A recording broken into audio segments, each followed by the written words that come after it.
नमस्कार दोस्तों, मैं हार्दिक एक बार फिर से आप सभी का स्वागत करता हूँ आज की इस नई वीडियो में।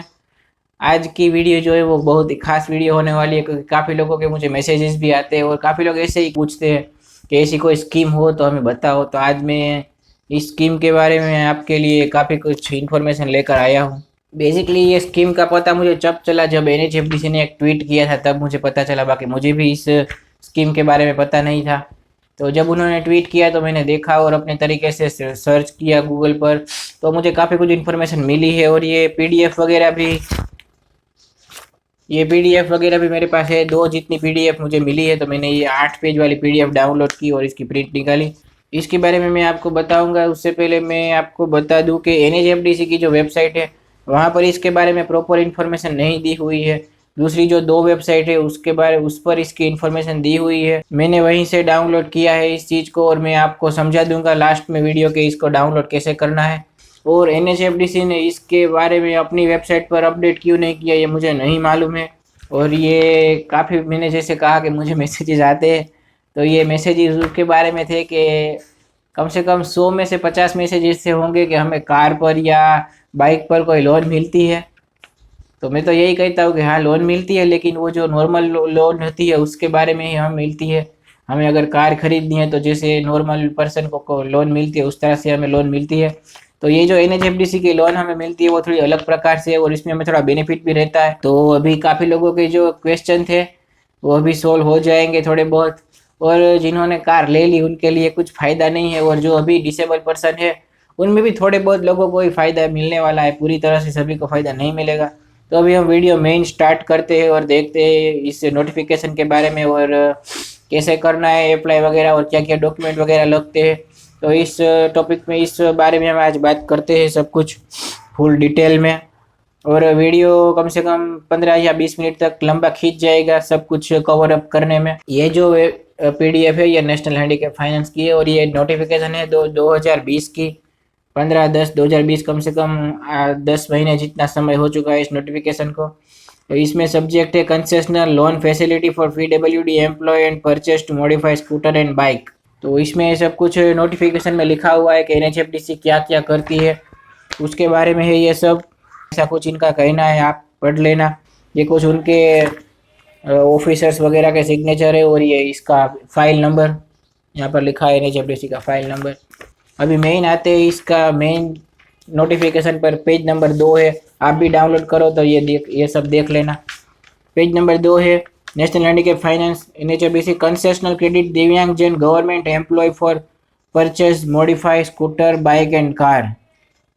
सबसे पहले ही कह दिया है कि ये जो कंसेशनल क्रेडिट लोन है जो दिव्यांग पर्सन को मिलती है वो सिर्फ और सिर्फ एम्प्लॉय होते हैं, गवर्नमेंट एम्प्लॉय, उनको ही मिलती है। और उसमें भी एक दो और एम्प्लॉय को ऐड किया है, वो मैं आपको समझा दूंगा। तो ये सभी के लिए नहीं, मतलब मुझे इसमें कोई बेनिफिट नहीं मिलेगा क्योंकि मैं गवर्नमेंट एम्प्लॉय नहीं हूँ। तो इस बात का ध्यान रखना। और तो इसका उन्होंने पेज नंबर 2 पर लिखा है purpose the objective to product, ये आप पढ़ लेना। उसमें लिखा है कि जो भी डिसेबल पर्सन है, गवर्नमेंट एम्प्लॉय, उनको अपने घर से जॉब तक आने के लिए कार के लिए लोन और इस तरह का प्रावधान हमने किया है, तो उनको फैसिलिटी मिल सके। उसमें type of aids applicants covered modify scooter bike car और any other high assistant device. और फिर उसमें एलिजिबिलिटी बताई हुई है कि 40% से ज़्यादा डिसेबिलिटी होनी चाहिए। मतलब आपकी कोई भी डिसेबिलिटी हो आपको कार की लोन मिल सकती है। ऐसा नहीं कि इसको मिलेगी, उसको मिलेगी, इसको मिलेगी। सिर्फ इतना ही कहा है कि आपके पास डिसेबिलिटी सर्टिफिकेट होना चाहिए 40% से ज़्यादा वाला। आपको डेट ऑफ बर्थ का प्रूफ देना पड़ेगा, मतलब आपका जो डेट ऑफ बर्थ का सर्टिफिकेट होता है जिसको जन्म प्रमाण पत्र कहते हैं, वो आपके पास होना चाहिए। फिर है मेन तीसरा है should be a regular employ in central state government PSU sector in autonomous bodies, मतलब जो स्टेट गवर्नमेंट से हो एम्प्लॉय, फिर सेंट्रल गवर्नमेंट से हो, मतलब जो सरकारी नौकरियां हो स्टेट में और सेंट्रल में। फिर होता है PSU सेक्टर, मतलब जिसमें PSU सेक्टर मतलब ऐसा होता है कि गवर्नमेंट की भी उसमें हिस्सेदारी होती है। ऐसी कोई बैंक हो, ऐसी कोई संस्थान हो, ऐसा काफ़ी कुछ है जिसमें गवर्नमेंट का 50% से ज़्यादा हिस्सा होता है। फिर ऑटोनोमस बॉडीज मतलब स्वायत्त संस्था ऐसी होती है, उसमें भी अगर आप जॉब करते हो तो आपको मिलेगी। ये जो ऑटोनोमस बॉडीज है उसके बारे में आपको अपनी संस्थान से ही तब इंक्वायरी करनी पड़ेगी कि क्या ये हमारी इस तरह से आती है, क्योंकि इसमें ज़्यादा कुछ मुझे इतना नहीं मालूम है। फिर है एम्प्लॉयर सर्टिफिकेट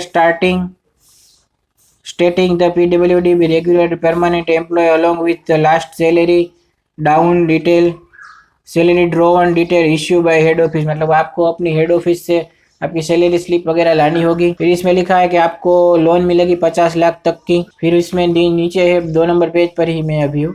फिर है इसमें आपको परसेंटेज दिखाए हुए 50,000 से 5 लाख की लोन तक 6% इंटरेस्ट रहेगा। तो इतने में तो सब आ जाता है। थोड़ा बहुत आप अपने तरीके से कार का पैसा 1 लाख 2 लाख इकट्ठा करो, 3 लाख की यहाँ पर ले लो और 6% इंटरेस्ट रहेगा। तो ये सेकंड वाला हमारे लिए बेस्ट रहेगा। फिर ये 5 लाख से 15 लाख तक की, उसमें हमें 7% इंटरेस्ट रेट देना होगा। और इसमें नीचे है रिबेट। तो ये जो इंटरेस्ट रेट वगैरह है वो जो हमारी जो बिजनेस लोन मिलती है उस तरह से ही है। आगे की इन्फॉर्मेशन भी उसी तरह से होगी, ज़्यादा कुछ फर्क नहीं है इसमें। फिर रिबेट में ऐसा लिखा है कि जो भी ऑर्थोपेडिक हैंडीकैप डिसेबल गर्ल्स होगी, जो भी वुमेन गर्ल्स हो, उनको लिए 1% का रिबेट मिलता है। मतलब 50,000 रुपये में आप स्कूटर की लोन ले सकते हैं। उसमें आपको 5% लिखा हुआ है तो आपको 4% मिलेगा। लेकिन वो OH डिसेबल पर्सन जो भी गर्ल्स और वुमेन है उनके लिए। प्रोड्यूस और ऑब्टेन लोन, मतलब इसमें आपको क्या करना पड़ेगा इसके बारे में फुल डिटेल में है। और इसमें नेक्स्ट में जो भी फॉर्म वगैरह आएगा वो सब बिजनेस के लिए जो फॉर्म है उसका ही है इसमें ज्वाइंट किया हुआ, जो मैंने वेबसाइट से डाउनलोड किया है। तो ये 3 वेबसाइट पर मुझे जानकारी मिली थी। जैसे मैंने कहा आपको NHFDC की, फिर है JC बोस यूनिवर्सिटी, फिर है NCERT। ये NHFDC की वेबसाइट पर कुछ भी जानकारी मुझे नहीं मिली थी, जैसा मैंने कहा आपको। फिर ये है JC बोस की वेबसाइट, ये यूनिवर्सिटी की है वेबसाइट फरीदाबाद की। यहाँ पर हमें जाना है डाउनलोड में जाने के बाद पहला ही आ जाएगा, दूसरा आ जाएगा concessional loan facility for PWD employees. ये जो है 8 पेज की PDF जो मैंने आपको समझाई वो ये वाली है 8 पेज की PDF। आपको भी इसे ही डाउनलोड करना है, इसमें फॉर्म वगैरह दिया हुआ है। फिर है NCERT national council education research and training, यहाँ पर सर्कुलर का ऑप्शन है नीचे। ये रहा concessional loan facility for PWD employ to purchase modify car and bike. ये 4 पेज की प्रिंट है। ओके, ये 4 पेज के, इसमें भी यही सब कुछ है इन्फॉर्मेशन। ये थोड़ा बहुत हिंदी में है और उनके जो भी है उनके सिग्नेचर वगैरह है इसमें। ये थोड़ा ठीक से नहीं दिख रहा है। यहाँ पर है JC बोस यूनिवर्सिटी फरीदाबाद वाला, ये ठीक से दिख रहा है। तो आपको भी इस तरह से इसको डाउनलोड कर लेना है और अप्लाई करना हो तो कर दीजिएगा। इस तरह से है ये सब। फिर ये कुछ इसमें पेज नंबर 3 पर है ये फॉर्म है। ये फॉर्म जो है वो पूरे का पूरा उन्होंने जो हमारे लिए बिजनेस लोन है उसका ही एक फॉर्म है, पूरे का पूरा आपको ये भरना होगा। तो यहाँ पर लिखा है to handicap national handicap finance. यहाँ पर हमें आपको भेजना होगा इस फॉर्म को कवर अप करके, और इसमें उसकी डॉक्यूमेंट भी लगेगी, वो मैं आपके धीरे धीरे समझाता हूँ। ये प्रोजेक्ट नेम में आपको लिख देना है purchase government employ car loan, ऐसा कुछ लिख देना है यहाँ पर। फिर आपका नाम है, फिर कॉन्टेक्ट ऑफ एप्लीकेंट है आपको इस पे, फिर आपको आधार कार्ड है, फिर आपका एड्रेस प्रूफ, फिर आपकी एज, आपकी डिसेबिलिटी परसेंटेज, वो आपको सब कुछ जो आपका अटैच करना पड़ेगा। आधार कार्ड आपका अटैच करना पड़ेगा, फिर आपका डिसेबिलिटी सर्टिफिकेट वो आपको अटैच करके कवर अप करके वो दिल्ली भेजना पड़ेगा। मैं आपको ऊपर ऊपर से समझा देता हूँ। फिर एनुअल इनकम का प्रूफ है, फिर रिवॉल्वमेंट एक्सपीरियंस ये नहीं कर देना है। एजुकेशन में आपको लिखना हो तो लिख देना। एनी अदर फाइनेंशियल, मतलब आपने कोई अदर लोन ली है गवर्नमेंट से तो वो आपको लिख देना है, नहीं ली है तो आपको नो कर देना है। फिर आपका रेसिडेंस रहेगा। फिर प्रोजेक्ट कॉस्ट में आपको कुछ नहीं करना है, क्योंकि प्रोजेक्ट कॉस्ट का जो है वो आपको बिजनेस करना होता है तो उसके लिए यहाँ पर आपको NA कर देना। NHFDC शेयर में भी आपको लिखना हो तो लिख देना। फिर रीपेमेंट पीरियड में भी आपको जो लिखना है वो लिख देना, क्योंकि रीपेमेंट पीरियड में जो लोन आपको किस तरह से सैंक्शन होगी वो सब वहाँ से कंफर्म होके आएगा, या तो फिर आपको लिखना हो तो वो लिख देना। फिर मोरिटोरियम पीरियड, मतलब आपको कितने महीने के बाद से लोन का पे किस्तें शुरू करनी है, ऐसा हो सकता है। फिर नंबरमेंट ऑफ इंस्टॉलमेंट वो भी आपको लिखना हो तो लिख देना। फिर ये इंस्टॉलमेंट, रीपेमेंट मोड ये सब रहने देना, क्योंकि ये जो बिजनेस का है उसके लिए है ये सब। इसको बिजनेस का आपको कुछ करना है तो उसका वीडियो भी मैंने बनाया हुआ है, क्योंकि ये फॉर्म जो है वो उन्होंने जो बिजनेस का है वही कॉपी किया हुआ है पहले पहले। फिर ये पेज नंबर 4 पर हम आ चुके हैं। फिर ये मार्केटिंग टाइप, वो भी बिजनेस के लिए है, वो भी हमें कुछ करना नहीं है। फिर ये प्लेस ऑफ बिजनेस, तो वो तो कुछ करने की जरूरत नहीं। फिर ये बैंक अकाउंट डिटेल, वो आपको लिखना होगा, bank of Baroda, SBI bank, वो सब आपको लिखना होगा। फिर अकाउंट नंबर, फिर अकाउंट टाइप, मतलब सेविंग है, करंट है, क्या है। फिर आपका IFSC कोड, फिर आपका ब्रांच का नाम। प्रोजेक्ट सपोर्ट बाय, वो तो बिजनेस के लिए, वो हमें नहीं करना है। ये बिजनेस का ही पता नहीं क्यों उन्होंने कर दिया, ये मुझे मालूम नहीं। फिर ये प्रोजेक्ट सपोर्ट बाय, वो भी नहीं करना है। फिर जो 28 में है, वो जो उतना भाग है वो मेन है इसमें। एम्प्लॉयमेंट डिटेल एप्लीकेंट का मतलब वो आपको लिख देना है। फिर नेम ऑफ ऑर्गेनाइजेशन डिपार्टमेंट, मतलब आप किस डिपार्टमेंट में काम करते हैं।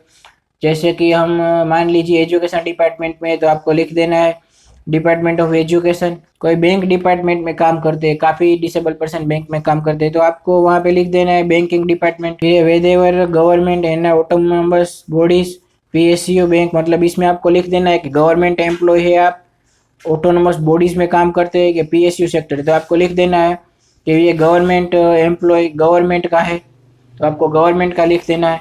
फिर मतलब PSU सेक्टर में बैंक के काफ़ी आती है, तो वो आपको लिख देना है PSU सेक्टर।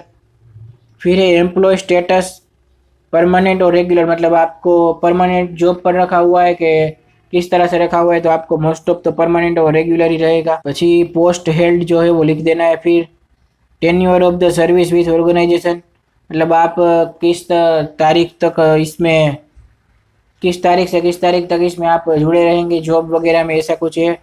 फिर है पे स्केल आपका कितना है, फिर ग्रॉस पे सैलरी कितनी है। फिर detail of any loan availing from office. फिर 30 नंबर पे ये है, इसमें लिखा हुआ है जो हम टिक नहीं करते वो ऑनलाइन फॉर्म में, कि इसके सारे इस टर्म्स एंड कंडीशन में एक्सेप्ट करता हूँ, ऐसा कुछ है 30 नंबर पे। फिर यहाँ पर सिग्नेचर ऑफ द एप्लीकेंट, फिर यहाँ पे है सिग्नेचर ऑफ गार्डियन, मतलब आपके माँ बाप। फिर है प्लेस एंड डेट, मतलब आप कहाँ से रहते हो और किस तारीख पे आपने ये फॉर्म अप्लाई किया था, ये इस फॉर्म पेज पर है, मतलब 5 नंबर हो गया शायद। फिर छठे नंबर पर है जो वो मेन है, क्लैरिफिकेशन फॉर एम्प्लॉयर, ये आपको अपनी जो ऑफिस होती है वहाँ से करना पड़ेगा। यहाँ पे लिख देना है अपना नाम वगैरह जो आपको हो, name of department, present post, pay scale, grade pay, gross salary, net salary, ये सब आपको मालूम ही होगा क्योंकि आप गवर्नमेंट एम्प्लॉय है, ये आपको लिख देना है। वो लास्ट में पेज आता है, ये इसमें 7 नंबर पेज पर इतना सही है। फिर ये जो है ये मेन है, इसके आधार पर ही आपको लोन मिलेगी। और ये सब इसमें जो भी इंफॉर्मेशन है वो मैं आपको ठीक से समझा देता हूँ कि क्या क्या है इसमें और कैसे कैसे करना है। तो इसमें ऊपर लिखा हुआ है, इसमें हेडिंग में नहीं है, उस पे लिखा हुआ है कार और बाइक वगैरह का, उसमें है सीरियल नंबर ए प्रेसेंशन, मतलब आपको कार और बाइक लोन लेने से पहले प्रेसेंशन, बैंक लोन लेने से पहले आपको ये करना पड़ेगा। मतलब उसमें है एप्लीकेशन फॉर्म, जो एप्लीकेशन फॉर्म है वो बिजनेस टाइप का ही एप्लीकेशन फॉर्म दिया हुआ है, इसका अलग से फॉर्म NHFDC ने अपडेट नहीं किया है, तो ये उसकी थोड़ी गलती है, उनको करना चाहिए अलग से। ये तो मैंने दूसरी वेबसाइट से जब किया तो उसका था, तो आप भी इसी तरह से ये फॉर्म भी अपडेट, ये फॉर्म भी डाउनलोड करके भर सकते हो और वहाँ पे भेज सकते हैं। यहाँ पे लिखा है signed application form with 3 passport size photographs and full size photograph, मतलब 3 छोटे छोटे और एक बड़ा वाला। फिर है आपका डिसेबिलिटी सर्टिफिकेट, फिर आपका पैन कार्ड, फिर आपका गवर्नमेंट ऑफिस ID जहाँ पर आप जॉब करते हैं उसका, फिर है valid driving licence and declaration regarding driver having valid driving licence. ये 5वां नंबर पे है, जो आपके पास अगर ड्राइविंग लाइसेंस है तो वो आपको भेजना है। और जो भी ब्लाइंड पर्सन है, मेंटल पर्सन है, उनको भी कार वगैरह मिलती है तो उनका इसमें लास्ट में लिखा हुआ है declaration of regarding driver having valid driving licence, मतलब जो ड्राइवर रख के किसी को अपने काम के लिए ले जाते, मतलब जो ऐसे भी ब्लाइंड पर्सन भी जॉब करते हैं जिनको थोड़ा बहुत प्रॉब्लम होता है, तो वो लोग भी अ, मतलब जॉब कर सकते, तो उनके लिए वो ड्राइवर रखते हैं। तो या तो आपका खुद का ड्राइविंग लाइसेंस होना चाहिए, या तो फिर आप जो ड्राइवर रखेंगे उसका ड्राइविंग लाइसेंस आपके पास होना चाहिए। वहाँ पर टिक नहीं है, मतलब जो भेजना हो तो भेजो, वरना यहाँ पर टिक नहीं है यहाँ पर। लेकिन अगर हो तो अच्छी बात है। और आपके दोस्त की कार हो तो भी आप ड्राइविंग लाइसेंस आसानी से बना सकते हैं अभी तो, क्योंकि पहले क्या था, रूल्स अलग था कि आपकी खुद की कार पर ही आपको मिलता था। फिर है केवाईसी डॉक्यूमेंट, फिर आपका है 6.1 पे आइडेंटिटी प्रूफ में आपका पैन कार्ड चलेगा, आपका पासपोर्ट चलेगा, आपका आधार चलेगा, आपका वोटर आईडी चलेगा, ड्राइविंग लाइसेंस चलेगा। ये आपकी आइडेंटिटी के लिए। फिर आपका एड्रेस प्रूफ में आपका वैलिड पासपोर्ट भी चलेगा, आधार कार्ड भी चलेगा, वोटर आईडी भी चलेगा, वो कोई भी हो आपको भेज देना है। फिर है एज प्रूफ, एज प्रूफ में मैट्रिक सर्टिफिकेट, पैन कार्ड, आधार कार्ड कुछ भी चलेगा। और एज प्रूफ में भी मतलब जिसमें आपको डेट वगैरह लिखी हो कि इस तारीख पर आप पधारे थे। Bank statement, bank statement for the last 6 month and signature verification by bank, मतलब जो आप इस तरह से कहते हैं कि बैंक स्टेटमेंट, तो उसको 6 महीने का बैंक स्टेटमेंट चाहिए, और जो बैंक के ऑफिसर से वेरीफाई किया हुआ, वहाँ पर थप्पा लगाया हुआ हो। फिर इनकम प्रूफ में 9वें नंबर पर है इनकम प्रूफ। इनकम प्रूफ में latest 3 month of salary slip. फिर फ्रॉम नंबर 16 और income tax return of last 2 years, पिछले 2 साल के इनकम टैक्स रिटर्न। फिर है valid quotation of vehicle from authorised dealer with bank account detail of dealer. फिर आपको अपने शोरूम पर भी इंक्वायरी कर ही लेनी पहले कर ही लेनी पड़ेगी। यहाँ पर लिखा हुआ है कि आपको अपना जो आप बैंक का लोन का प्रोसेस करेंगे उसमें आपको कार का एक क्लियर और विजिबल जो हो सके अच्छा वाला आपको कोटेशन भेजना पड़ेगा। और बैंक डीलर जो कार शोरूम वाला डीलर है उसका आपको बैंक डिटेल देना पड़ेगा। मतलब बैंक डिटेल का मतलब ये हुआ कि वो आपकी लोन अगर कंप्लीट हो जाए सक्सेसफुली, आपको मिल जाए लोन, तो वो जो लोन की अमाउंट है वो डीलर के इन अकाउंट में डायरेक्ट वो डेबिट क्रेडिट हो जाए, डेबिट तो नहीं, क्रेडिट क्रेडिट हो जाए। इसके लिए डीलर का भी मांगा हुआ है। तो ये जो प्रे सेंशन है उसमें 10 टॉपिक है, 10 टॉपिक है, वो आपको सबसे पहले करना पड़ेगा, फॉर्म वगैरह डॉक्यूमेंट वगैरह। और ये 10 में जो भी चीज़ें है ये सभी चीज़ें आपको एक कवर अप, ये सभी चीज़ें आपको एक अच्छे से पोस्ट करना है, कुरियर करना है दिल्ली में। जो एड्रेस लिखा हुआ है फॉर्म में आप देख लेना, 2 करके लिखा था वहाँ पे, वहीं पे लिखा था, आप देख लेना। तो वहाँ पे भेजना है और आपको बस 1 महीने का वेट करना है कि वहाँ से क्या आंसर आता है आपके लिए। या तो ईमेल आएगा, या तो कॉल आएगा, या तो आपकी लोन सेंक्शन हो जाएगी, तो उसके भी डॉक्यूमेंट आएंगे। और ये पता नहीं कितने टाइम के अंदर अंदर होगा। तो इसी तरह से आपको सबमिट करके वेट करना है। मतलब आज जुलाई एंड है, तो सितंबर तक आपको वेट करना पड़ेगा। काफ़ी कुछ प्रोसेस होती है वहाँ पे, और ये सारी प्रोसेस जो है वो बाय पोस्ट या तो ईमेल से होगी। और इसका टाइम पीरियड कोई कंफर्म नहीं है, ये तो सिर्फ नोटिफिकेशन है कि इस तरह से आपको मिलेगा। तो बाकी अगर आज तक किसी ने भी लोन नहीं ली है एनएचएफडीसी से मेरी जानकारी में, बाकी जो एनएचएफडीसी ने ट्वीट किया था वहाँ पर 5-6 लोगों के फ़ोटो वगैरह थे।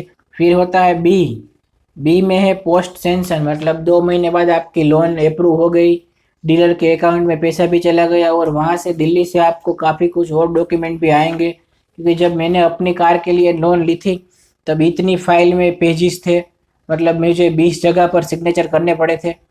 उसमें काफ़ी कुछ सिग्नेचर वगैरह होती है, उसकी टर्म्स एंड कंडीशन को हमें एक्सेप्ट करना होता है। वो सारा कागजी कामकाज है वो बैंक करती है। तो मैंने HDFC बैंक जो है HDFC NHFDC ने HDFC बैंक से लोन ली थी, तो कम से कम 20 जगह पर मुझे सिग्नेचर करनी पड़ी थी लोन अप्रूव करने के लिए। तो आपको भी इस तरह से कुछ करना पड़ेगा। और आप अप्लाई करके ऐसे ही बैठ मत जाना कि कंप्लीट हो गया अब हमारी लोन मिल जाएगी, ऐसा बिल्कुल नहीं है। फिर है acceptation of sanction terms and condition, मतलब ये एक्सेप्टेशन जो है वो मैंने जैसे कहा 20 जगह पर सिग्नेचर करनी पड़ेगी। ये शायद जो है वो वहाँ से आपको डॉक्यूमेंट आएंगे, या तो फिर आपको वो लोग ऐसा कहे PDF वगैरह में ईमेल आए आपको कि आपको ये सब टर्म्स एंड कंडीशन को एक्सेप्ट करना है, आप इस चीज़ की प्रिंट लेकर आओ और यहाँ पर अपने सिग्नेचर वगैरह करके फिर से भेजो हमें। फिर ऐसा कुछ होगा। फिर employ certificate for repayment of loan of default, repayment का सर्टिफिकेट है वो आपको वहाँ से आए या कुछ आएगा। फिर हाई फोर्टिफिकेशन डेट, मतलब जो आपकी RC होती है उस RC में NHFDC का नाम लिखा होगा। अगर आप दूसरे जगह से बैंक से लोन लो तो आपने आरसी में देखा होगा कि वो हाइप उसमें नाम लिखा होता है। तो उसी तरह से हमारी जो आरसी आएगी कार की, उसमें एनएचएफडीसी का नाम लिखा होगा। फिर होगा एफिडेविट ऑफ पर्सनल गारंटी, और वो आपको जो भी वो लोग कहे एफिडेविट पर सिग्नेचर करने का, या तो फिर मैंने जैसे कहा कि आपको कोई प्रिंट भेजे वो लोग कि इस प्रिंट पर आप सिग्नेचर करके भेज दो, ये एफिडेविट है, मतलब जो नोटरी आप कह सकते हैं उसे। इसको अगर आपको कुछ हो गया तो ये आपके गारंटी वाले हैं कि ये लोन आपकी भर देंगे, ऐसा कुछ उसमें होगा। वो एफिडेविट वहाँ से भी आ सकता है या तो फिर आपको प्रिंट भी आ सकती है, इसका कुछ कंफर्म नहीं है क्योंकि ये पोस्ट सेक्शन का काम है। मतलब जब आपकी ये पोस्ट सेंशन, मतलब जब आपकी कार के लिए अप्रूव आ गया, कार लोन का अप्रूव आ गया, उसके बाद की ये प्रोसेस है। इसलिए कोई कंफर्म नहीं बता सकता कि किस तरह से ये एफिडेविट होगा। या तो फिर आपको वो लोग भेजे इस तरह से मैंने जैसे कहा, तो आपको भी नोटरी करवानी पड़ेगी, वो स्टैम्प पेपर पर करवानी हो या वो उनके पेजेस पे आपको सिर्फ सिग्नेचर करने हो, तो इस तरह से हो सकता है। फिर affidavit of legal heir with photograph of legal heir and Aadhaar. फिर आपके जो भी एफिडेविट में आपके माता पिता का या तो फिर आपके जो भी गारंटी है, तो उनका आपको फ़ोटो वगैरह और उनका आधार वगैरह और वो सब करना पड़ेगा। वो आपको वहाँ पे भेजना पड़ेगा आपके साथ, वो फोटोग्राफ वगैरह और उनके आधार वगैरह भी आपको भेजना पड़ेगा। ये सब भी नोटरी का काम है, मतलब जो नोटरी में होता है स्टैम्प पेपर वाला। फिर आपकी जो लोन सेंशन हो जाए 16वें नंबर पर है 6 post dated cheque of EMI, मतलब आपके जो जिस बैंक अकाउंट में आपकी सैलरी आती है वगैरह, उसमें जो आपने बैंक अकाउंट डिटेल दी थी उसके आपको जो चेक है वो चेक आपको भेजना पड़ेगा, उसमें आपको अपनी सिग्नेचर और डेट कर देनी है। फिर है ईसीएस मैंडेट फॉर्म, वो भी शायद वहीं से आ सकता है 17 नंबर वाला। ईसीएस में क्या होता है कि मतलब आपकी सैलरी जो होती है उस अकाउंट से ही आपका जो कार लोन का ईएमआई है वो डायरेक्ट कट हो जाती है, हर महीने आपको बैंक में जाकर जमा कराना नहीं पड़ता है। तो ये अभी नई सिस्टम है इसकी, तो जिसे ईसीएस बोलते हैं। तो ये प्रे सेंशन और पोस्ट सेंशन में, प्रे सेंशन में आपको ज़्यादा कुछ प्रॉब्लम नहीं आएगी, लेकिन पोस्ट सेंशन जो है आपकी लोन वहाँ से अप्रूव हो गई फिर उसके बाद की प्रोसेस है, उसमें थोड़ी परेशानी हो सकती है क्योंकि इसका कुछ पता नहीं है कैसे आएगा, क्या आएगा, मेल आएगा बाय पोस्ट वो आपको आएगा, इसका कुछ पता नहीं है। 11 से 17 नंबर तक का, 11 से 17 नंबर तक का, और वो सब जो भी आपको वो वहीं से आए उसके लिए आप तैयार रहना। फिर है पोस्ट रिलीज, मतलब जो भी आपकी कार वगैरह का सब कुछ कागजी कागजात सब कुछ जब हो जाए, सब कुछ मतलब हो जाए आपका। फिर है copy of registration certificate of vehicle with hypothecation NHFDC, ये जो है वो आपकी एक आरसी बनती है कार लेने से, सब कुछ प्रोसेस करने के 2 महीने के बाद आपके घर पे आ जाती है, उसे हम आरसी बुक कहते हैं और रजिस्ट्रेशन कॉपी भी कह सकते हैं आप, रजिस्ट्रेशन सर्टिफिकेट कार का। उसमें आपको जो है वो आपको एनएचएफडीसी को भेजना पड़ेगा, जिसमें लिखा होगा कि आरसी में कि लोन बाय एनएचएफडीसी ऐसा लिखा होगा, वो आपको एनएचएफडीसी को भेजना है। ये सब हो जाने के बाद कार आ जाए, कार का रजिस्ट्रेशन हो जाए, नंबर आ जाए परमानेंट वाला, जो सब कुछ हो जाए वहाँ पर, फिर एडेप्टेड व्हीकल की आरसी आ जाए, वहाँ पर व्हील सेल ड्रॉ होगी, याद रखना बाजू में लिखा होगा एनएचएफडीसी, वो सब आ जाए, वो आपको वहाँ पे भेजना पड़ेगा दिल्ली के एड्रेस पर।